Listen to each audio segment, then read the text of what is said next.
October 2011. A man is found dead on a dark road in rural Tennessee. No witnesses, no suspects. The case goes cold. January 2019. A 911 operator receives a call in the middle of the night. A voice, distant, almost like it's coming from somewhere far away, gives a name. The killer's name? The problem? The man on that call had been dead for 8 years.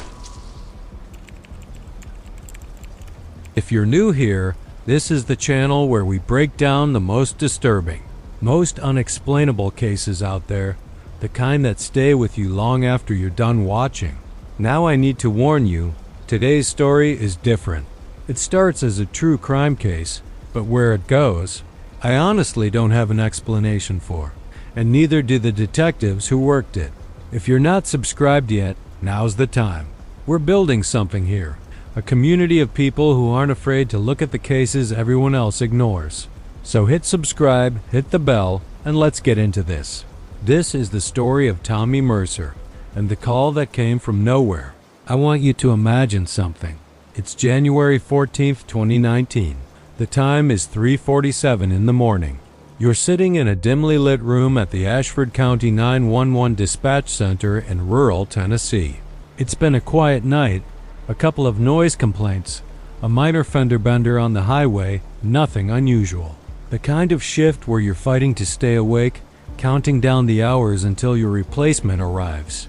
You've got your coffee going cold next to the keyboard, the hum of the fluorescent lights buzzing overhead, and then your screen lights up. An incoming call. You put on your headset, click the button, and say the words you've said 1,000 times before. 911. What's your emergency? But this time, the voice on the other end is about to change everything. The first thing the operator noticed was the static. Not the usual kind you get from a bad cell signal. This was different. It was heavy, almost like white noise, like the sound of wind rushing through an open field late at night. And underneath it, barely audible, was a voice. A man's voice. Weak, strained, like someone using every last bit of strength they had just to speak. The operator leaned in closer, pressing the headset tight against her ear, trying to make out the words through the interference.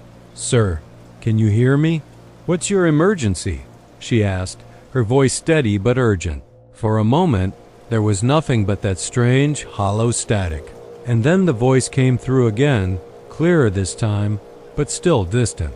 Like it was coming from somewhere very, very far away. "I'm on Miller Road," the voice said. The operator immediately started typing, pulling up the location. Miller Road, a rural stretch about 15 minutes outside of town. Dark, isolated, no streetlights. The kind of road where bad things can happen and nobody sees a thing.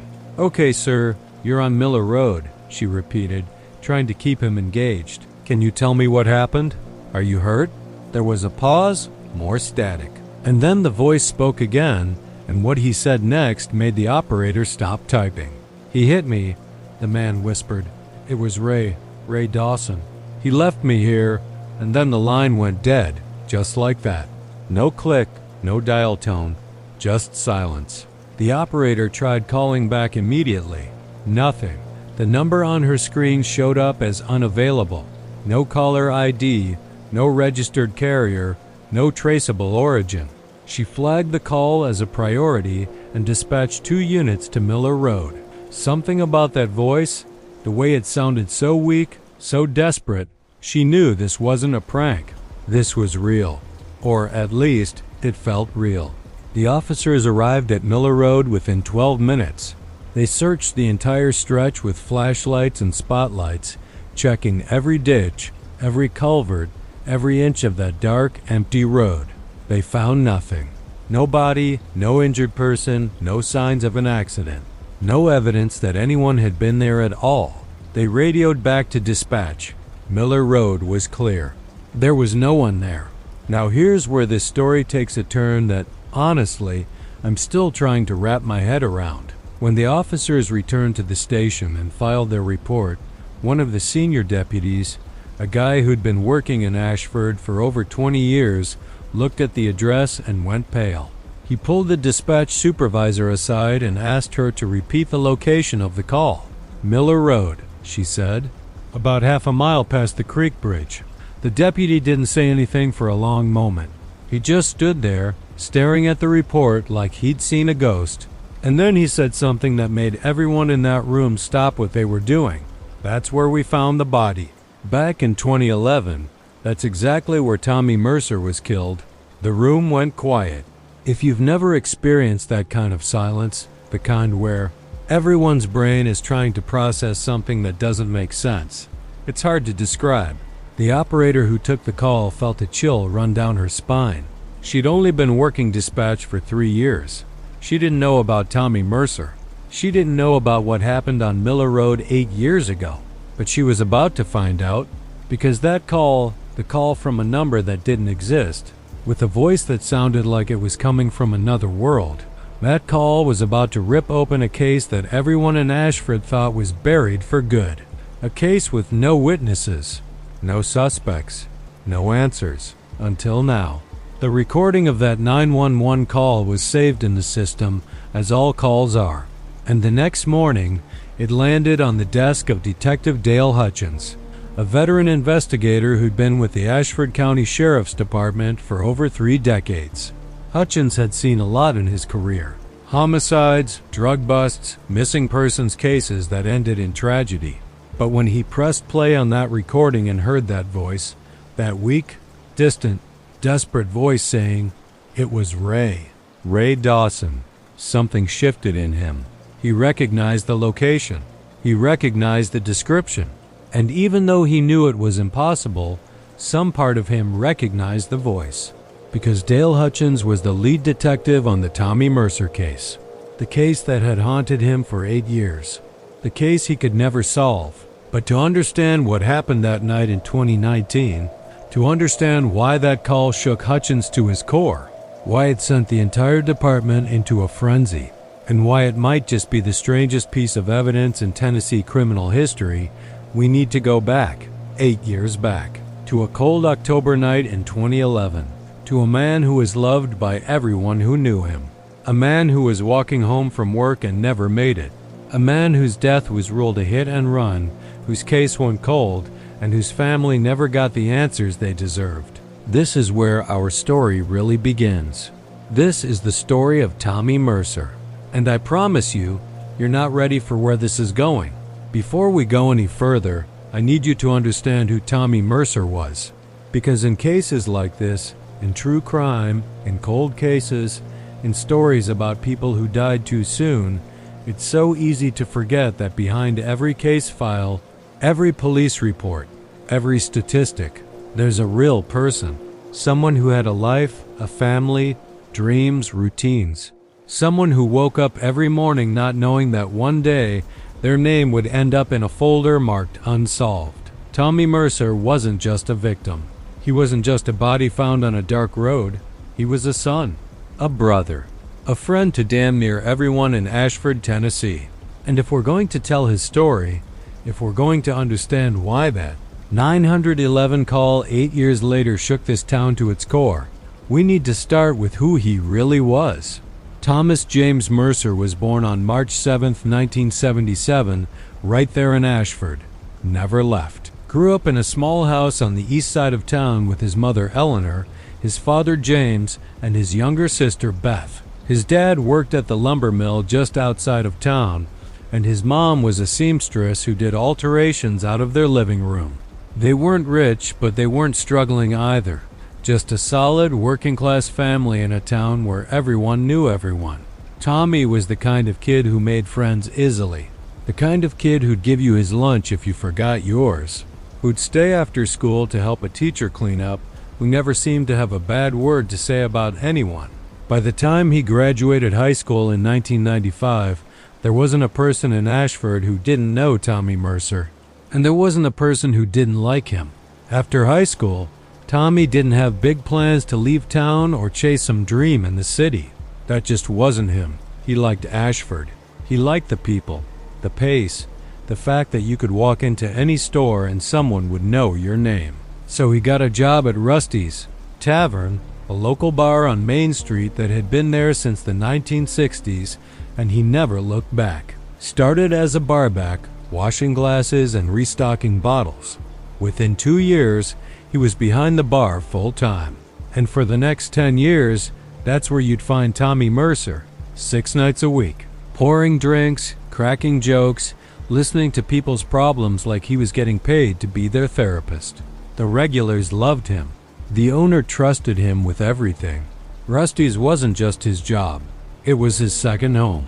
Now, everyone I researched, and I mean everyone, said the same thing about Tommy.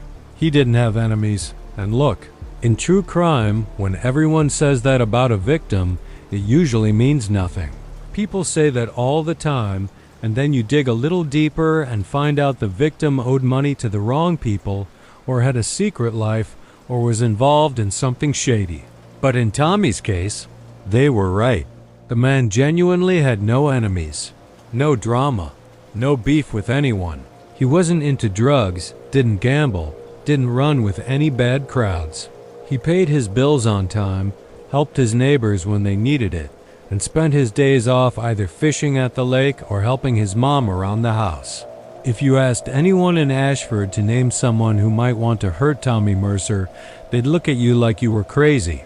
The idea just didn't make sense. His family was small but tight.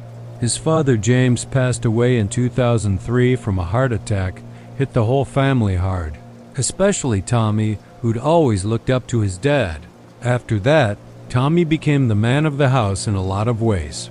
He checked on his mom Eleanor every single day, helped her pay bills when things got tight, fixed things around the house whenever something broke. His sister Beth was 7 years younger, and Tommy treated her like she was made of gold. When Beth went through a rough divorce in 2009, it was Tommy who let her stay at his apartment for 3 months, no questions asked. That's just who he was. Family first, always.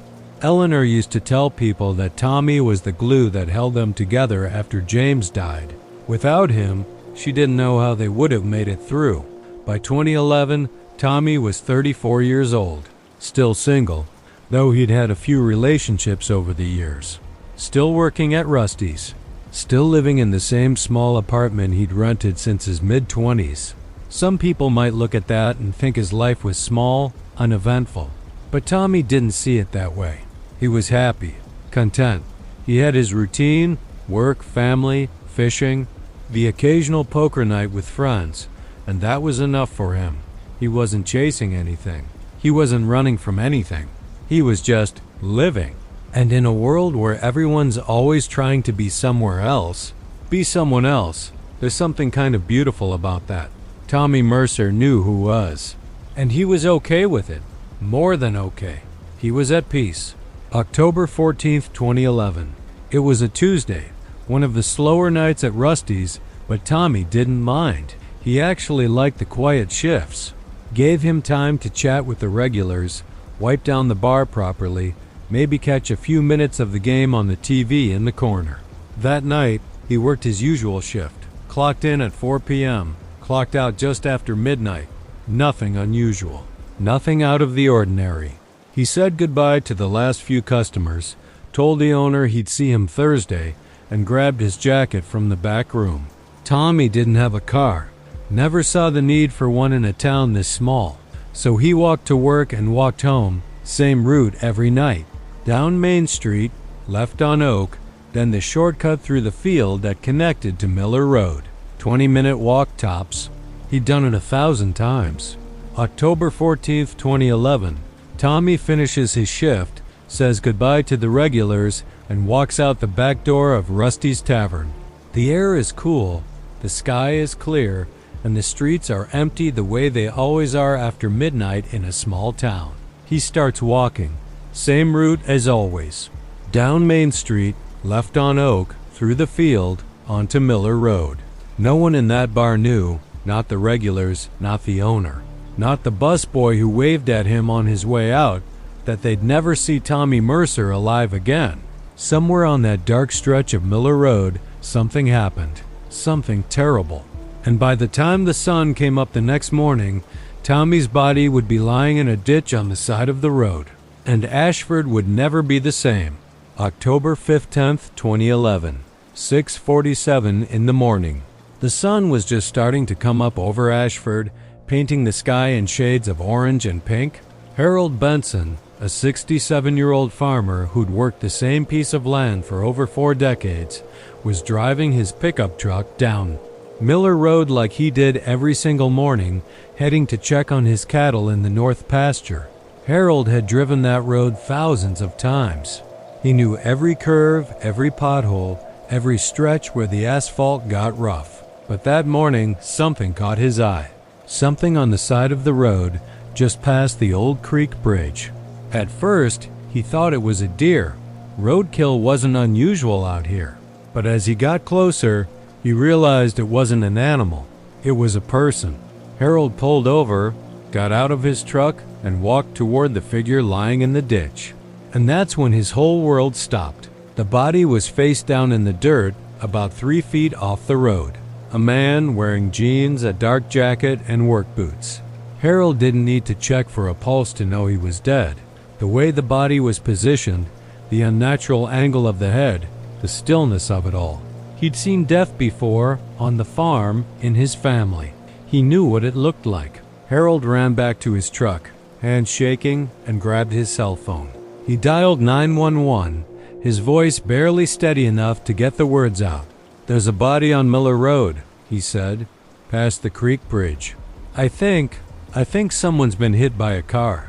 Within 15 minutes, the first patrol car arrived. Within an hour, Miller Road was blocked off with yellow tape, and the Ashford County Sheriff's Department was treating the area as a crime scene. Miller Road is the kind of road that exists in every small town in America. 2 lanes, no shoulder, no streetlights. Surrounded by fields and trees on both sides, with the occasional farmhouse set way back from the pavement. During the day, it's peaceful, almost scenic. But at night, it's a different story. No light pollution means you can barely see 10 feet in front of you. No traffic means if something happens, there's no one around to witness it.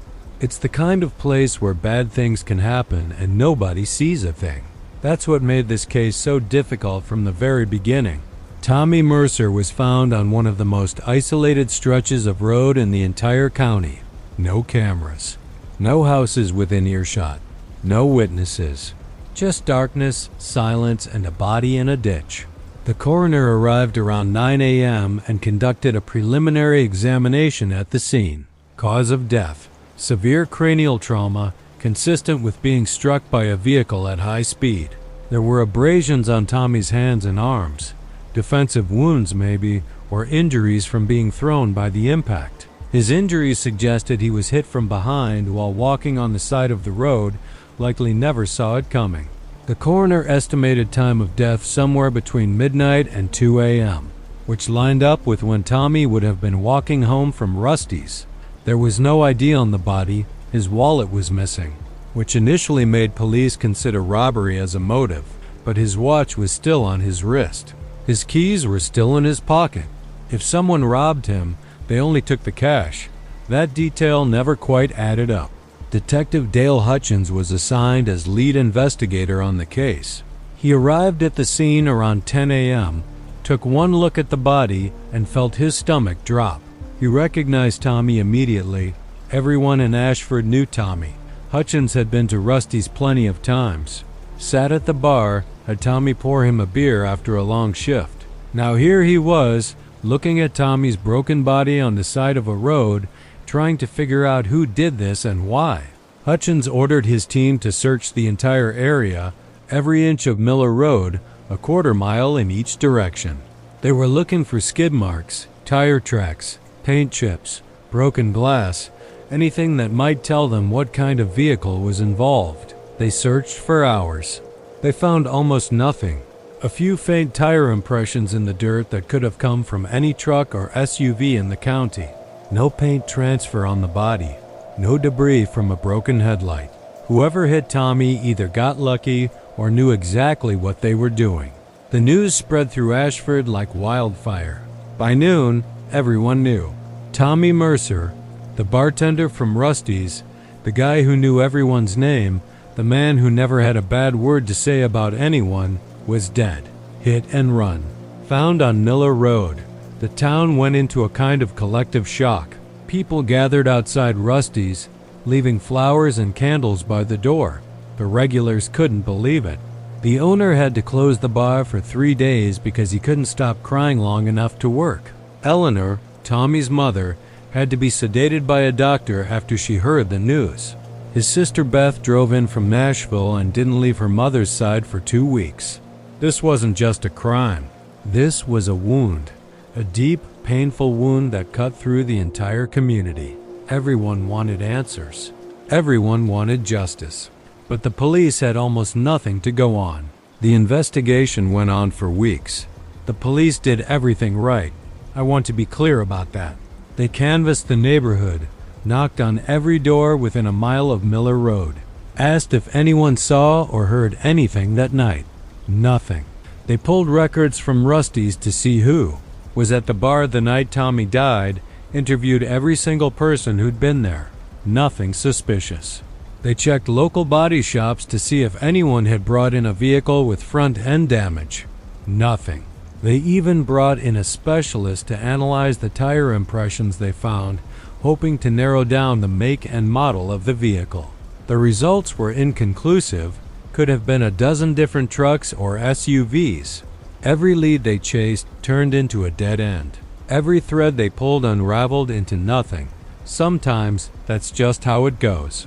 You can do everything right and still come up empty. For months, Detective Hutchins and his team kept working the case. They re-interviewed witnesses, re-examined evidence, followed up on every tip that came in, and there were plenty of tips. Because everyone in Ashford wanted to help find whoever killed Tommy. But one by one, every lead went cold. The case that had shook this town to its core was slowly slipping away. And eventually, in early 2012, the decision was made. Without new evidence, without witnesses, without a single viable suspect, the Tommy Mercer case was officially classified as a cold case. Unsolved. Filed away in a cabinet in the basement of the Ashford County Sheriff's Department. The investigation wasn't closed. Cold cases never truly close, but it wasn't active anymore either. Life moved on. The town moved on. But Tommy's family? They never stopped waiting for answers. And Detective Hutchins? He never stopped thinking about that case. Not for a single day. There's something uniquely cruel about an unsolved murder. It's not just the loss. Every death brings loss, and eventually, most people find a way to live with it. But when someone you love is taken from you and you never find out who did it, never find out why, never get to see anyone held accountable, that's a different kind of pain. It's the not knowing, the questions that never get answered, the way your brain keeps circling back to the same thoughts over and over, year after year. Who did this? Why? Are they still out there? Do they even think about what they did? For Tommy Mercer's family, that's what the years after 2012 looked like. Not healing, not closure. Just an endless, aching silence that stretched on and on with no end in sight. Eleanor Mercer, Tommy's mother, was never the same after her son died. How could she be? She'd already lost her husband 8 years earlier, and now she'd lost her firstborn too. The woman who used to host Sunday dinners, who used to laugh loud enough that the neighbors could hear, who used to spend hours tending to her garden, that woman disappeared. In her place was someone quieter, smaller, like grief had physically shrunk her. She stopped going to church, stopped seeing friends. Most days, she barely left the house. But there was one thing Eleanor did, every single year without fail. On October 15th, the anniversary of the day Tommy's body was found, she would pick up the phone and call the Ashford County Sheriff's Department. Same question every time. Any updates on my son's case? And every year, the answer was the same. No, ma'am, we're sorry. Nothing new. Beth, Tommy's younger sister, tried to stay in Ashford after the funeral. She really did. She moved back into her mother's house, thinking she could help Eleanor through the grief, thinking maybe being close to family would help her heal too. But it didn't work. Every street corner reminded her of Tommy. Every time she drove past Rusty's, she felt sick. Every time someone in town mentioned his name, and people mentioned his name a lot, because that's what small towns do, it was like ripping the wound open all over again. After about a year, Beth couldn't take it anymore. She packed her things, hugged her mother goodbye, and moved to Nashville. She called Eleanor every week, visited when she could, but she couldn't live in Ashford anymore. The town that used to feel like home now felt like a graveyard. Everywhere she looked, she saw her brother's ghost. And then there was Detective Dale Hutchins. 31 years on the force, hundreds of cases, dozens of homicides. But the Tommy Mercer case? That one was different. Hutchins told me later, and I'm quoting him directly here, "Some cases you close the file and move on. You have to. That's the job. But this one, it stayed with me, like unfinished business." When the case was officially moved to cold status in 2012, Hutchins did something he'd never done before in his career. He made a copy of the entire case file, every report, every interview transcript, every photograph, every piece of evidence, and he took it home, kept it in a box in his home office.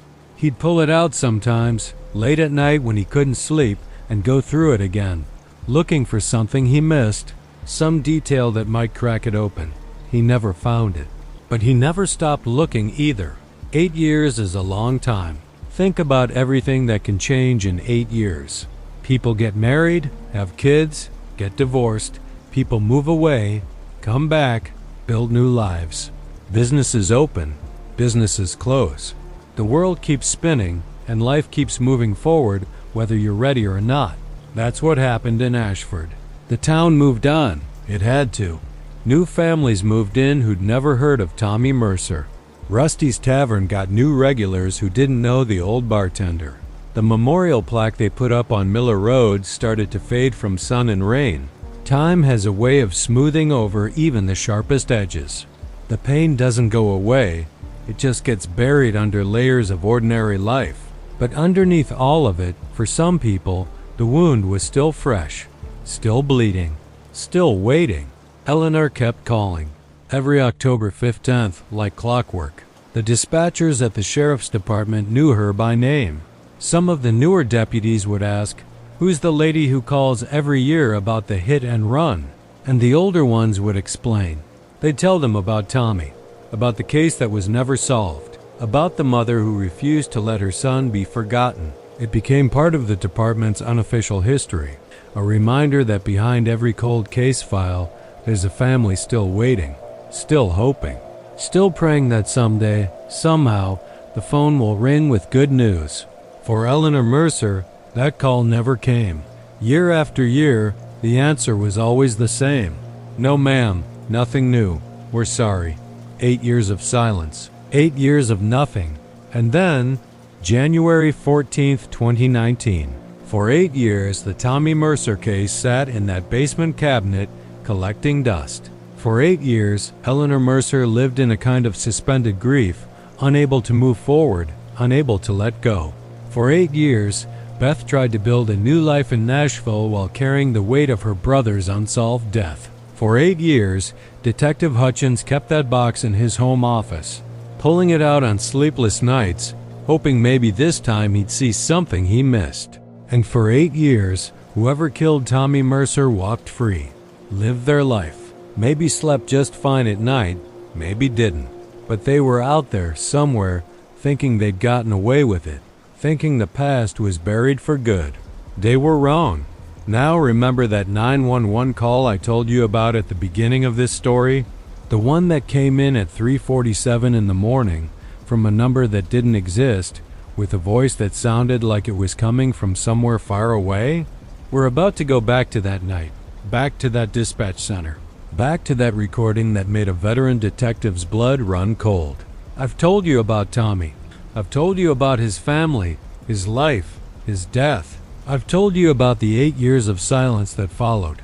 Now I need you to pay very close attention, because what I'm about to tell you, what happened on that January night in 2019, is the part of this story that I still don't fully understand.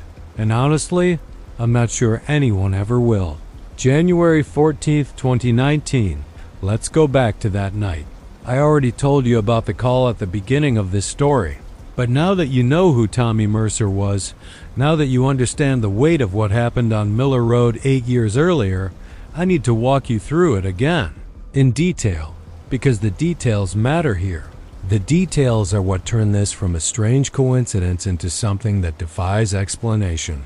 It was 3:47 in the morning.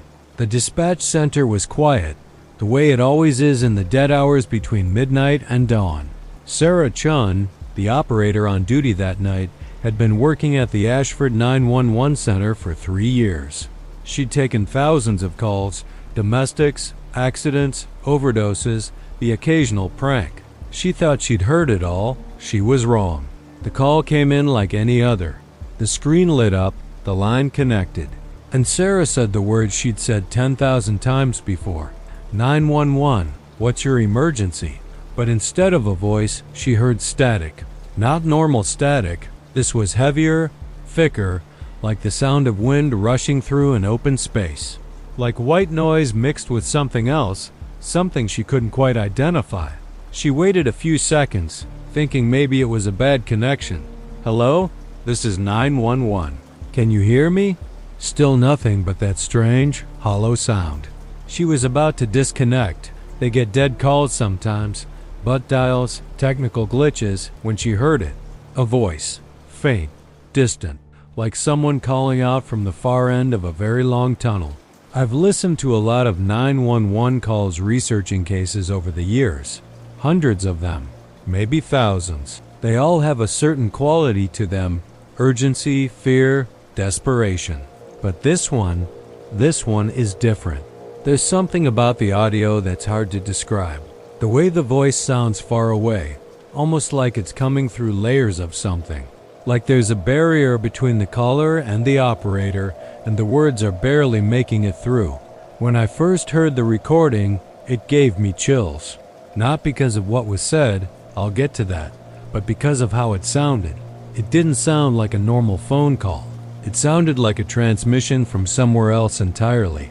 I know how that sounds. I know. But listen to the recording yourself and tell me I'm wrong. Sarah leaned closer to her headset, pressing it tight against her ear, straining to make out the words through the interference. And then the voice came through clearer, still distant, still weak, but audible enough to understand. I'm on Miller Road, the voice said. Male, middle-aged maybe, strained like every word was an effort. Sarah started typing immediately, pulling up the location. Okay, sir, you're on Miller Road, she said, keeping her voice calm and professional. Can you tell me what happened? Are you injured? There was a pause. More static. That strange, hollow rushing sound that seemed to fill the silence. And then the voice spoke again. He hit me, it said. It was Ray Dawson. He left me here. And then, nothing. The line didn't disconnect. It just stopped, like someone had turned off a switch. Sarah tried calling back immediately. The number showed as unavailable. No callback possible. Here's where it gets technical, and I think this part is important. When a call comes into a 911 center, the system automatically logs everything: the incoming number, the carrier, the cell tower it pinged from, the duration, all of it. It's standard procedure, and it's how police trace calls when they need to find someone. But this call, the system showed nothing. The number field was blank, not blocked, not private, just empty. No carrier information. No cell tower data. No point of origin. The tech team at the dispatch center had never seen anything like it. They ran diagnostics, checked for glitches in the system, even contacted the phone company to see if there was some kind of technical error. Nothing. As far as the technology was concerned, that call came from nowhere. It shouldn't have been possible. But Sarah Chun heard it. She recorded it. And she dispatched 2 officers to Miller Road. The officers arrived at Miller Road within 12 minutes. They drove the entire stretch, from the highway turnoff to where it dead ends near the county line, with their spotlights on, scanning every inch of the roadside. They got out, walked the area around the creek bridge where the call seemed to reference, Checked the ditches, the fields, the tree line. Nothing. No accident. No body. No sign that anyone had been there at all. They radioed back to dispatch. Miller Road is clear. No victim found. No evidence of incident. Sarah logged the call as a possible prank or technical malfunction and moved on with her shift. She didn't think about it again until the next morning, when the day shift supervisor pulled her aside and asked her about the call. Someone had flagged it. Someone had recognized the address. And now, people were asking questions. The recording of that call was sent to Detective Dale Hutchins the following afternoon. He was at his desk, working through a stack of paperwork, when the email came through with the audio file attached. The subject line read, "Strange 911 call, Miller Road. Please review." Hutchins clicked play, not expecting much. Probably a prank, he figured. Kids messing around, maybe. Or some drunk who got confused about where he was. But the moment he heard the static, that strange, heavy, rushing static, something in his gut tightened. And when the voice came through, weak and distant, saying, "I'm on Miller Road," he hit me. Hutchins felt like someone had just walked over his grave. He knew that road. He knew what happened there. And when the voice said, it was Ray. Ray Dawson. He left me here. Hutchins had to pause the recording. His hands were shaking. Hutchins played that recording 4 times in a row, each time listening more closely, each time feeling more certain of something he couldn't quite accept. He knew that voice. Not consciously, not in a way he could prove, but somewhere deep in his memory, in the part of his brain that stored faces and voices from cases long closed, he knew it. He pulled up the old case file, the one he'd kept a copy of at home for 8 years, and found what he was looking for. An old voicemail Tommy Mercer had left for his mother a week before he died, preserved as part of the evidence collection. He played them side by side. The 911 call, the voicemail, the cadence, the tone, the way certain words were pronounced. It wasn't definitive. It couldn't be. But Hutchins sat there at his desk, staring at the screen, and he couldn't shake the feeling that he was listening to the same person. The voice on that 911 call matched Tommy Mercer, a man who had been dead for 8 years. Now, I know what you're thinking. Prank call. Someone messing around. Some sick joke from someone who knew about the case and decided to play games with the police department. That's exactly what the department thought, too. That was the logical explanation. The only explanation that made any sense. Someone must have researched the old case, found out about Tommy, learned the location where his body was found, and staged a fake call to stir up trouble. Cruel, yes. Illegal, probably. But explainable, human. The kind of thing that happens sometimes in cold cases when people get bored or want attention. Hutchins wanted to believe that. He really did. But then they ran the name, Ray Dawson. A name that had never appeared in the original investigation. A name that no one in that department had ever heard before. And when they found out who Ray Dawson was, everything changed. Ray Dawson's name never appeared once in the original investigation. Not once. I want you to really sit with that for a moment. In 2011, when Detective Hutchins and his team interviewed dozens of people, canvassed the neighborhood, pulled records from Rusty's Tavern, checked every lead they could find, Ray Dawson was never on their radar. Not as a suspect, not as a witness, not as a person of interest. Nothing. He was invisible. A ghost, if you will, living his life in a town 20 minutes away, going to work, coming home, blending into the background like he didn't exist. For 8 years, this man walked free while Tommy Mercer's family waited for answers that never came. And now, because of a phone call that shouldn't exist, his name was finally on the table. Hutchins ran the name through the system that same afternoon, and what he found made his heart beat a little faster. Raymond Michael Dawson. Born April 3, 1967, which made him 52 years old in 2019. Lived in Cartersville, a small town about 25 minutes east of Ashford. Worked construction most of his adult life, framing, roofing, whatever jobs he could get. Never married, no kids. Lived alone in a small house he'd been renting since the early 2000s. On paper, Ray Dawson was nobody special. Just another working-class guy in rural Tennessee trying to make ends meet. But his record told a different story. 2 DUI convictions, one in 2004, one in 2009. Both times he'd been caught driving well over the legal limit. Both times he'd gotten off with fines, license suspension, and mandatory alcohol counseling. No jail time. The system gave him second chances. And based on what Hutchins was starting to piece together, Ray Dawson had used those chances to keep drinking and keep driving. The connection to Tommy came through Rusty's Tavern. When Hutchins pulled the old case file and cross-referenced it with what he was learning about Ray, the pieces started falling into place.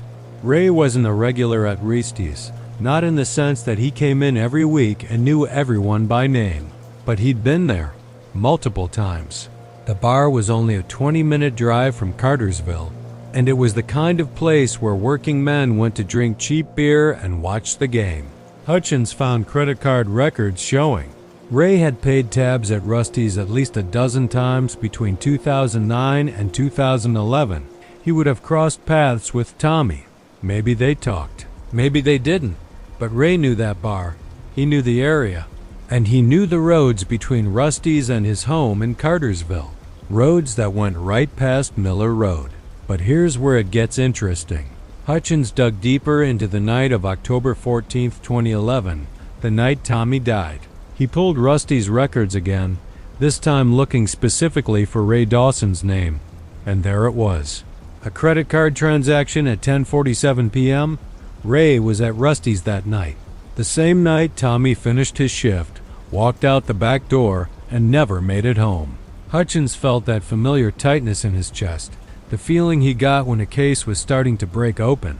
He tracked down the bartender who was working that night, a guy named Eddie Vance, who'd since moved to Kentucky, but still remembered the regulars. Eddie confirmed it. Ray was there that night, sat at the end of the bar, drank whiskey and beer for hours, and when he left around midnight, he was visibly intoxicated. Stumbling drunk, Eddie said. I remember thinking he probably shouldn't be driving, but people drove drunk all the time back then.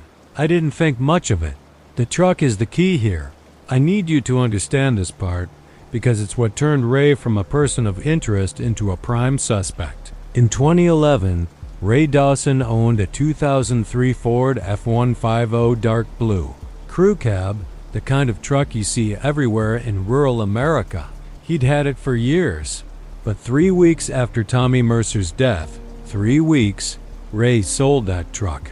Not to a dealership, not to a private buyer through a normal sale. He sold it to a salvage yard 2 counties over for about half of what it was worth. Just got rid of it. Fast. No explanation. Hutchins pulled the salvage records, hoping maybe the truck was still there. Maybe there was something to examine. No luck. The truck had been crushed and scrapped years ago. But the timing of that sale? You don't sell a truck 3 weeks after a hit and run for half its value unless you're trying to get rid of something. Unless you're scared of what someone might find if they look too closely. Hutchins started interviewing people who knew Ray back in 2011. Neighbors, co-workers, anyone who might have noticed something. And the picture that emerged was damning. Multiple people said the same thing. Ray changed after October 2011. He'd always been a drinker, but after that fall, it got worse. He became more isolated, more paranoid, stopped going out as much.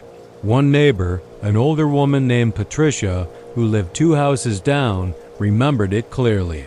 He used to wave at me every morning when he left for work, she said. After that October, he stopped, wouldn't look me in the eye, started keeping his curtains closed all the time. I remember thinking something must have happened to him. He just wasn't the same person. Another neighbor mentioned that Ray sold his truck suddenly, said he needed the money, but then didn't buy another vehicle for almost 6 months. Just stopped driving. For a man whose entire life revolved around construction work and getting to job sites, that was strange. By late January 2019, Hutchins had enough to move forward. He presented his findings to the district attorney, the 911 call, the connection to Rusty's, Ray's presence at the bar on the night of Tommy's death, the truck sale, the behavioral changes, all of it. It was circumstantial, sure. There was no physical evidence tying Ray to the crime. The truck was gone. There were no witnesses to the actual hit and run, and 8 years had erased whatever forensic evidence might have existed. But the DEA agreed. There was enough for a warrant. Enough to bring Ray Dawson in for questioning. Enough to look him in the eye and see what he had to say for himself. On January 28, 2019, Detective Hutchins drove to Cartersville with 2 deputies. They knocked on Ray Dawson's door at 7:30 in the morning. Ray answered in his bathrobe, coffee cup in hand, looking confused. "Raymond Dawson?" Hutchins said. "We need you to come with us. We have some questions about the night of October 14, 2011. The interrogation was scheduled for February 3, 2019. Ray had a week to get a lawyer, and he did. A public defender named Marcus Webb who'd handled plenty of DUI cases but had never dealt with anything like this. The plan was simple. Hutchins would lay out the evidence, piece by piece, and see how Ray reacted. See if he'd slip up, contradict himself, give them something they could use. But Hutchins had one more card to play. One piece of evidence that nobody outside the department knew about. The 911 call. That strange, impossible recording from 3 weeks earlier. Hutchins didn't know if it would mean anything to Ray. Didn't know if Ray would recognize the voice, or the words, or any of it. But something in his gut told him it mattered. On February 3, 2019, Detective Dale Hutchins sat across from Ray Dawson in a small interrogation room at the Ashford County Sheriff's Department. And he did something that would crack this case wide open. He played the 911 call. The interrogation room at the Ashford County Sheriff's Department is like every other interrogation room you've ever seen in movies or documentaries. Small, windowless, fluorescent lights humming overhead. A metal table bolted to the floor, 2 chairs on one side, one on the other. A camera in the corner, recording everything. That's where Ray Dawson sat on the morning of February 3, 2019, across from Detective Dale. Hutchins and a younger deputy named Torres who was there to observe. Ray's lawyer, Marcus Webb, sat beside his client, looking nervous. He knew the basics of why they were there, but he didn't know about the 911 call. Nobody did, except Hutchins and a handful of people in the department. Hutchins had kept that card close to his chest. He wanted to see Ray's face when he heard it. He wanted to watch him react to something he couldn't possibly have prepared for. Hutchins started slow, the way good interrogators do. He laid out the circumstantial evidence piece by piece, calmly, methodically. Ray's presence at Rusty's on the night of October 14, 2011, the credit card receipt, the eyewitness who remembered him leaving drunk around midnight, the truck he sold 3 weeks later for half its value, the behavioral changes his neighbors noticed. Ray sat there, listening, his face carefully neutral. When Hutchins finished, Ray shook his head. "I don't know what you're talking about," he said. "Yeah, I was at Rusty's sometimes. So were a lot of people. That doesn't mean anything." His voice was steady, controlled. He'd clearly thought about this moment before, maybe rehearsed it in his head over the years, imagined what he'd say if anyone ever came asking questions. He thought he was ready. He wasn't. Hutchins nodded slowly, like he'd expected this response. "Okay, Ray," he said, "I hear you. You're saying you don't know anything about what happened to Tommy Mercer that night. Is that right?" Ray nodded. "That's right. I didn't know the guy. I mean, maybe he served me a drink once or twice, but I didn't know him." Hutchins let the silence hang for a moment. Then he reached into a folder on the table and pulled out a small digital recorder. "I want to play something for you," he said. "This is a 911 call that came into our dispatch center on January 14th of this year. 3 weeks ago." Ray's lawyer leaned forward, confused. "What does a recent 911 call have to do with an 8-year-old cold case?" he asked. Hutchins didn't answer. He just pressed play, and the room filled with static. "I've seen footage of interrogations where suspects break. The moment when the mask slips, when the lies stop working, when someone realizes the walls are closing in. But what happened in that room?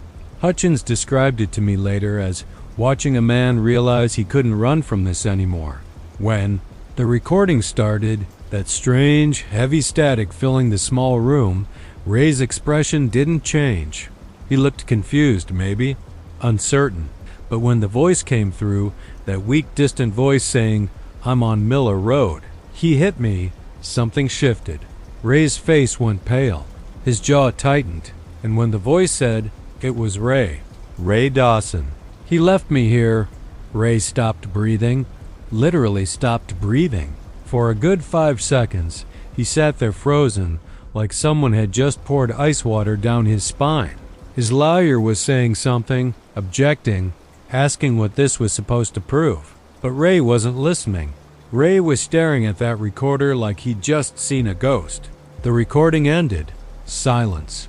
Hutchins watched Ray's face, watched the color drain from it, watched his hands start to tremble on the table.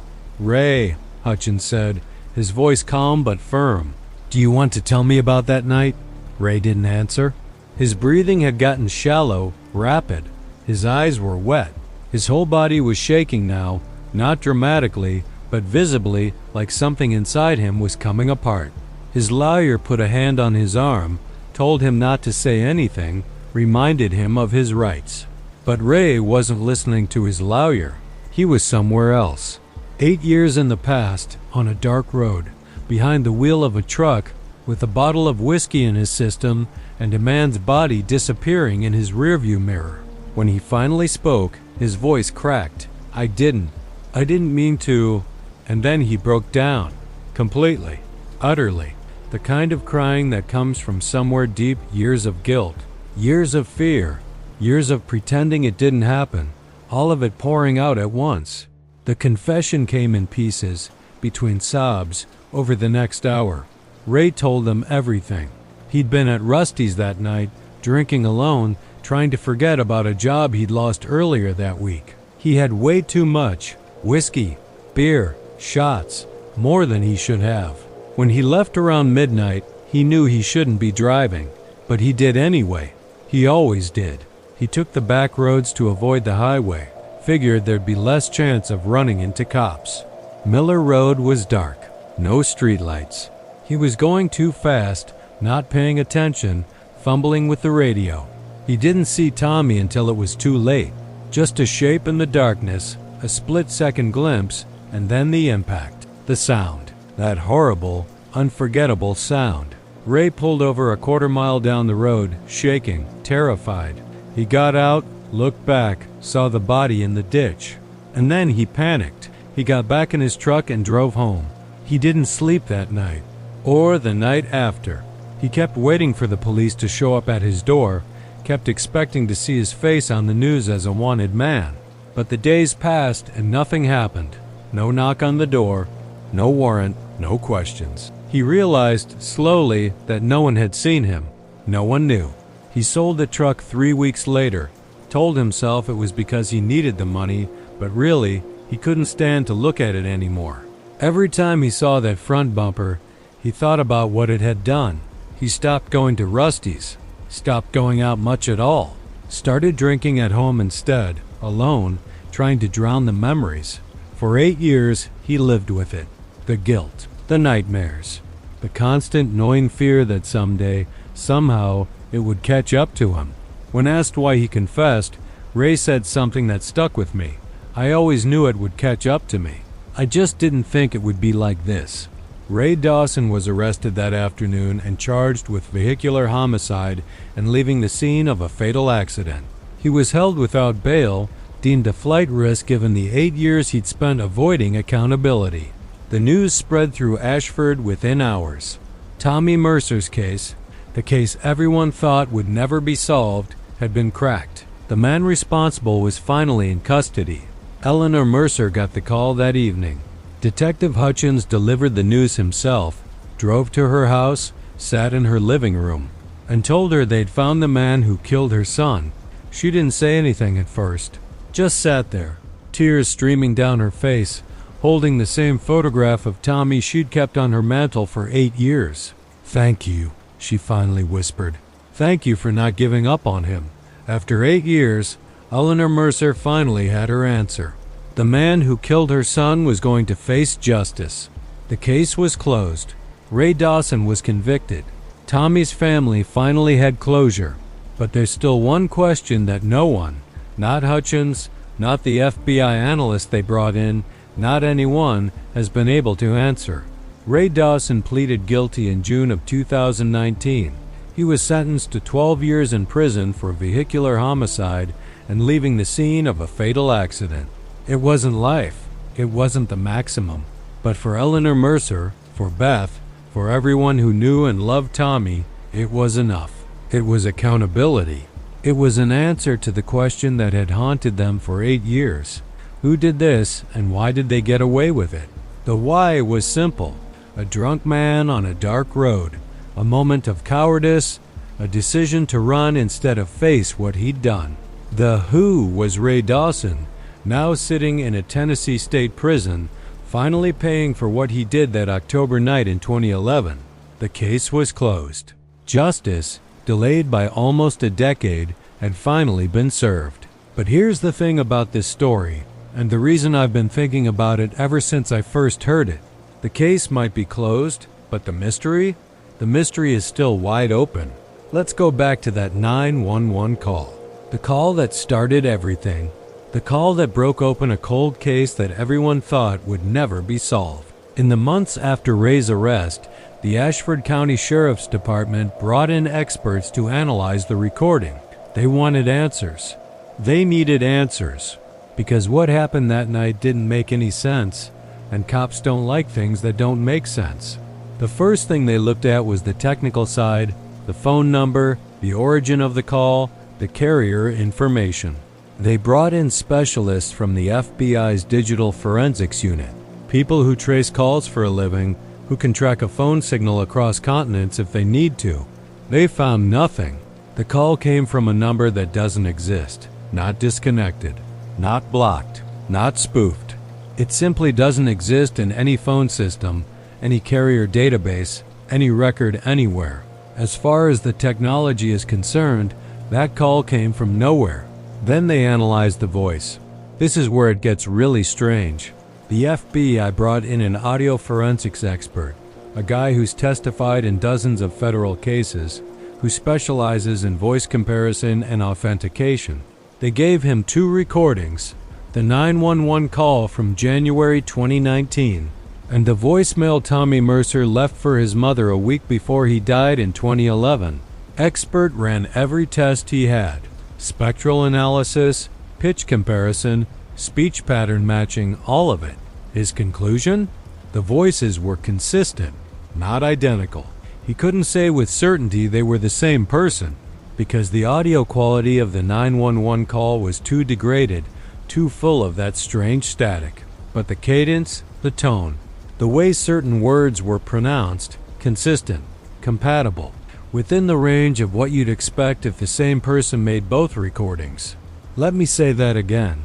A voice analysis expert found that a 911 call made in 2019 was vocally consistent with a man who died in 2011.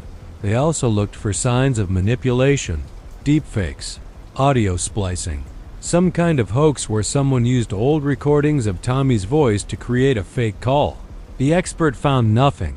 No signs of editing.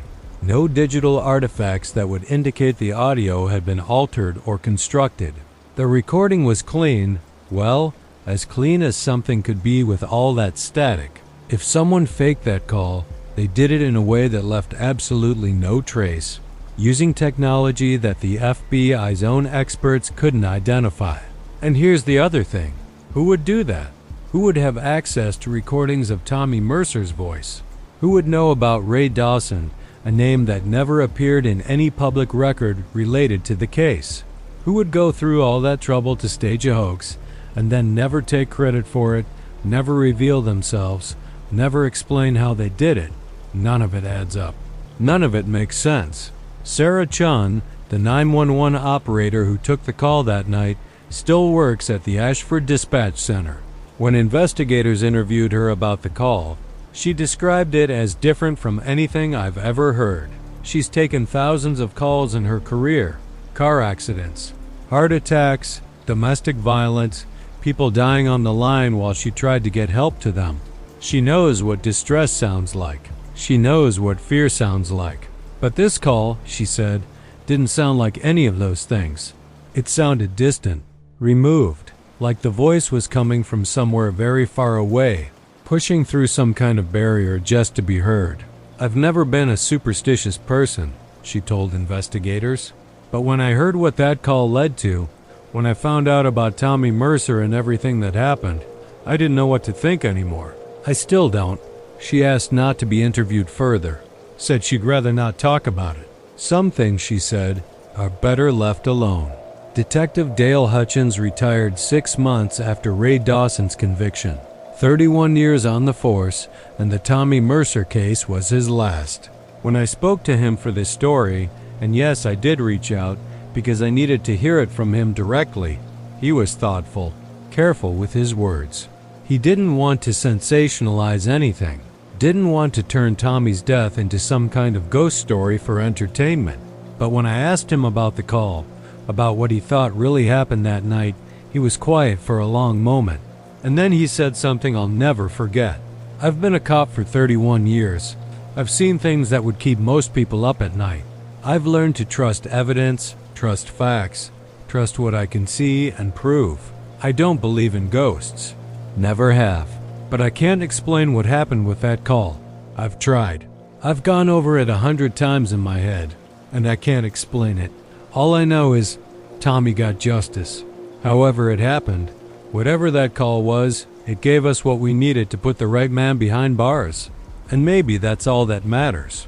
2 weeks after Ray Dawson's sentencing, Eleanor Mercer drove out to the Ashford Cemetery.